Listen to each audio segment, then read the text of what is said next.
अच्छा डॉक्टर साहब, ईवान में भी और ईवान के बाहर भी जो जमीयत उलमा इस्लाम है और जमात इस्लामी है, दोनों के हेड्स ने ये बात की है कि उनसे रवाबित जो है वो किए गए हैं ताकि वो किसी किस्म का सालिसी किरदार जो है वो अदा कर सके। आपकी एक आप ख़ुद भी इस सारे प्रोसेस का जो है वो हिस्सा हैं। जो बयानिया सामने जो है वो आ रहा है स्टेट की तरफ से, उसमें तो एक बात वो क्लियर नज़र आ रही है कि कोई मुज़ाकिराती रास्ता या कोई पॉलिटिकल हल सिर्फ उन लोगों के लिए है, या तो वो माफ़ी मांगे या फिर एहतजाज जो है वो ख़त्म कर दें। लेकिन इसके बरक्स जैसे आपने कहा कि धरना कुछ जगहों पर जो है वो जारी है और एक डिसरप्शन जो है वो शुरू है। आगाज़ जो है वो एक पॉलिटिकल प्रोसेस से निकल के आया। क्या आप समझते हैं कि इसका अभी भी एक पॉलिटिकल प्रोसेस के थ्रू जो है एक हल जो है वो निकाला जा सकता है? और दूसरा ये कि जिन लोगों ने सालिसीन बनने की जो है वो एक खिदमत सरअंजाम देने की कोशिश जो है वो की है, उनके बारे में हुकूमत ने क्या सोचा?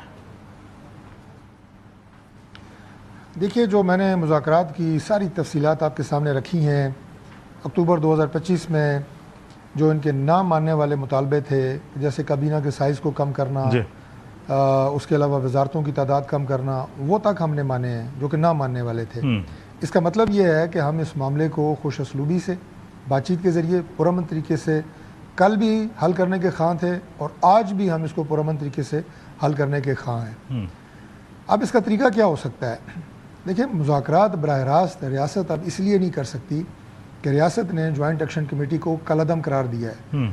तो अगर आपने खुद तंजीम को कलअदम करार दिया है तो उसके साथ आप बैठ के बातचीत नहीं कर सकते। ये तो बड़ी वाज़ेह बात है कि अब बातचीत का कोई रास्ता बराह रास्त ये हो नहीं सकता। मौलाना फजल रहमान साहब की जो आपने बात की है, तो अगर मौलाना साहब उन्हें ये बात जाके बावर कराते हैं कि आपके साथ किसी तरह का कोई गैर आइनी काम, किसी तरह की ज़्यादती रियासत की तरफ से नहीं होगी, हम ये गारंटी देने के लिए तैयार हैं।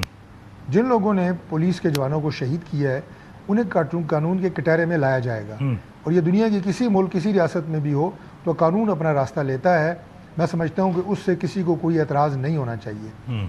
और उसके अलावा जो आज़ाद कश्मीर के कानून आइन के मुताबिक हर कदम जो है वो लिया जाएगा। मावराए आइन, मावराए कानून कोई चीज़ नहीं होगी। ये गारंटी अगर मौलाना साहब उन्हें देते हैं और वो पुरअमन तरीके से मुंतशर हो जाते हैं तो मैं समझता हूँ कि मामलात खैर सगाली के साथ आगे बढ़ सकते हैं। और यही रास्ता है कि आप मामलात को आगे लेके चलें। 27 जुलाई को इलेक्शन होना है आज़ाद जम्मू कश्मीर में, और जो इंटरिम कॉन्स्टिट्यूशन है आज़ाद जम्मू कश्मीर का, उसमें जब 3 अगस्त को आज़ाद कश्मीर की मौजूदा असम्बली अपनी मुद्दत पूरी कर लेगी और वो तहलील हो जाएगी, तो उसके बाद कोई रास्ता नहीं है आज़ाद कश्मीर के आइन में कि असम्बली की मुद्दत बढ़ाएं, प्राइम मिनिस्टर बैठ सकें। तो उसके बाद एक आइनी बहरान है। इसलिए इलेक्शन वाहिद रास्ता है कि मामलात मामूल पे आएँ, और इस पर पाकिस्तान पीपल्स पार्टी भी मुत्तफ़िक है। बिलावल भुट्टो ज़रदारी साहब ने उस दिन कौमी असम्बली में अपनी तकरीर के दौरान भी यही कहा कि इलेक्शन बर वक्त होने चाहिए। और हमने तो जॉइंट एक्शन कमेटी के जो कोर मेंबर्स हैं उनको भी ये कहा था कि आप इलेक्शन में हिस्सा लें। जो आपका दावा है कि हमें बहुत बड़ी पब्लिक सपोर्ट हासिल है और मकबूल हैं हम, तो आप इलेक्शन लड़ें।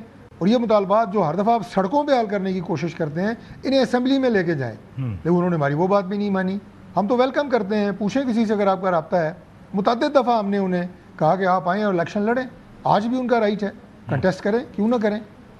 अच्छा, जो कुछ उनके स्टेज से ये भी बात जो है, कुछ मुकर्रीन ने ख़ुद जो है ये बात की है कि उनका स्टेज जो है वो पाकिस्तान मुखालिफ एजेंडे के लिए जो है वो इस्तेमाल हो रहा है, जिससे ऐसा लगता है कि 2 ओपिनियंस हैं उसके अंदर। एक बहुत एक्सट्रीम आइडियोलॉजी है, दूसरा अभी भी इस बात के ख्वाहां हैं कि बाफ़ाम व तफ़हीम से जो है ये बातचीत जो है वो हल हो। उनसे आपके कोई राब्ते हुए हैं? देखिए, उनसे हमारा बराह रास्त कोई राब्ता नहीं है। बाकी मैं फेडरल गवर्नमेंट की बात बता रहा हूँ। बाकी आज़ाद जम्मू कश्मीर की जो गवर्नमेंट है, फैसल राठौर साहब, उनके अगर उनसे कोई बिलवास्ता राब्ते हैं तो मैं समझता हूँ कि वो उनका एक लोकल इशू है ज़ाहिर आज़ाद जम्मू कश्मीर का, वो होंगे। मैं उनकी कोई तस्दीक नहीं कर सकता, लेकिन इस तरह के राब्ते रखने में कोई हरज भी नहीं है। राब्तों से ही मामलात हल होते हैं, लेकिन बराह रास्त मुज़ाकरात का अब हमारे पास कोई रास्ता नहीं बचा। और इलेक्शन का आपने जो है वो जिक्र किया, کیا آپ سمجھتے ہیں کہ الیکشن بر وقت ہی ہوں گے اس سچویشن کو مد نظر رکھتے ہوئے؟ آئی نو یہ ایک ڈیفیکلٹ سوال ہے کیونکہ فیوچر کا تو کسی کو جو ہے وہ پتہ نہیں ہے، لیکن کرنٹ سچویشن کو جب آپ دیکھتے ہیں اور اسیسمنٹ دیتے ہیں، واٹ ڈو یو تھنک؟ دیکھیے الیکشن اگر ملکوں کی آپ تاریخ اٹھا کے دیکھیں تو جنگوں میں بھی الیکشن ہوئے ہیں، نہیں رکے، خانہ جنگی ملکوں میں لگی رہی، 2 دفعہ امریکہ میں خانہ جنگی ہوئی لیکن الیکشن نہیں رکا، الیکشن اپنے ٹائم سے ہوا ہے۔ تو اب ہمارے پاس سوائے اس کے کہ بر وقت الیکشن ہو اور ایک نئی گورنمنٹ آئے، اس ایشو کو لے کے چلے، اسمبلی میں ڈیبیٹ کرے، ساری جماعتوں کو بٹھائے، جو وہ بہتر سمجھتے ہیں اس کے مطابق فیصلہ کرے، کانسٹیٹیوشن کو امینڈ کرنا چاہتے ہیں ضرور کریں، اس کے علاوہ کوئی راستہ ہے نہیں۔ اگر آپ نے مطلب آپ سے مراد کہ کسی نے اگر یہ سوچا ہے کہ الیکشن کو التوا جو ہے اس مسئلے کا حل ہے، بالکل بھی نہیں ہے۔ اس سے مزید بحران پیدا ہوگا، مزید سچویشن جو ہے وہ کمپلیکیٹ ہوگی، اور اس میں طوالت کی شکل میں ایک ایسی کیفیت آزاد جموں کشمیر میں پیدا ہو جائے گی کہ جو میں سمجھتا ہوں کہ اس کے بعد الیکشن کا انعقاد جو آج لوگ کہہ رہے ہیں کہ شاید مشکل ہے، وہ اس کے بعد مزید مشکل ہو جائے گا الیکشن کا انعقاد۔ لہٰذا بر وقت election as per the schedule announced by the election commission of Pakistan, یہ بہت ضروری ہے۔ ہم اس کے لیے پوری کوشش کر رہے ہیں، سپورٹ پوری دے رہے ہیں آزاد کشمیر گورنمنٹ کو۔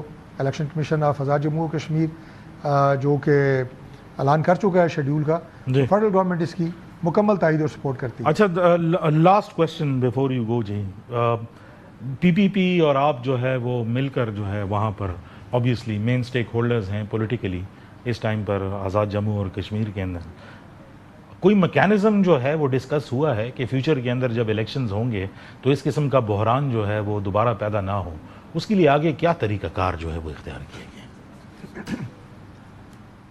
دیکھیے اس کے لیے جو طریقہ کار ظاہر ہے، ہمارے آپس میں رابطے ہیں، ہمارے وہ اتحادی جماعت ہے فیڈرل گورنمنٹ میں، لیکن آپ نے گلگت بلتستان کا الیکشن دیکھا، وہاں ہم نے ایک دوسرے کے مقابلے میں لڑا، پاکستان پیپلز پارٹی نے وہاں پہ گورنمنٹ بنائی، ہم اپوزیشن میں بیٹھے ہیں۔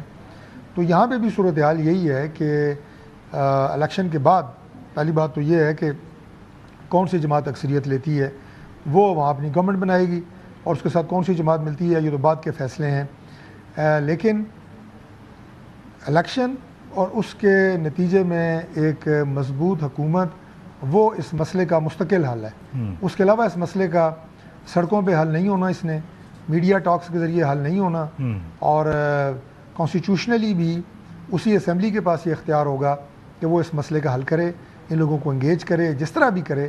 یہ ہماری جو مستقبل کی گورنمنٹ ہے آزاد جموں کشمیر، وہی ایک آپ یہ کہیں کہ لانگ سٹینڈنگ سولوشن اس مسئلے کا دے سکتی ہے۔